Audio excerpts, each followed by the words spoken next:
강원대 도계 캠퍼스는 1년에 학교 급식 비용을 20에서 30억 원이나 쓸 정도로 강원 남부 지역에서는 가장 큰 식품 수요처입니다. 급식 비용이 크다 보니 지역에서는 납품 업체들의 경쟁이 심할 수밖에 없을 것 같은데 이상하게도 실제 입찰 참여율은 저조하고 특정 업체가 납품하는 일이 압도적으로 많다는 주장이 제기되고 있습니다. 김영호 기자가 취재했습니다. 학생 1000여 명이 다니고 있는 강원대학교 도계 캠퍼스. 캠퍼스와 기숙사 생활관 2곳 등 강원대 도계 캠퍼스의 하루 식수 인원은 1,500여 명가량입니다. 이를 위해 학교 측은 공산품과 농축산품 등을 분리해서 1년에 4번씩 입찰 공고를 내는데 공산품 입찰 규모만 연간 10억 원입니다. 입찰 규모가 적지 않다 보니 3년 전만 해도 10개 넘는 업체가 경쟁했는데 올해는 3분의 1 수준으로 줄었습니다. 업체들은 제품 원가에도 못 미치는 낮은 계약 가격과 특정 브랜드 상품을 사용하도록 하는 대학교 측의 오랜 관행이 원인이라고 주장합니다. 지금까지 손해를 봐가며 납품을 해왔지만 이제는 더 이상 버티기 힘들어 결국 입찰을 포기할 수밖에 없는 상황이라고 말합니다. 업체들이 실제로 계산기를 두드려보고 들어가려도 원가 이하니까 들어가지 못하는 거예요.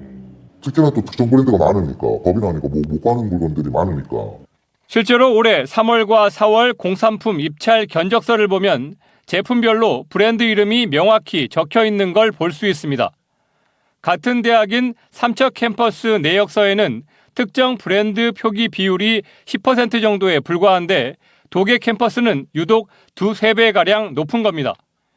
이 같은 특정 브랜드 제품은 총 견적 금액의 40% 가까이에 달하는데 일반인들에게 널리 알려진 것도 아닙니다. 무엇보다 이 지역에서 특정 브랜드 제품을 공급할 수 있는 업체가 한 곳뿐이라는 겁니다. 특정 제품을 과다하게 금액을 높이고 안 쓰고 가져와 줄이면 자주 쓰는 거 가격이 높으니까 그게 매출 높아버리는 거죠. 실제로 견적서에 적힌 특정 브랜드를 독점 공급할 수 있는 해당 업체는 최근 3년 동안 2번에 1번꼴로 도계 캠퍼스 입찰을 따냈다고 관련 업체들은 주장하고 있습니다.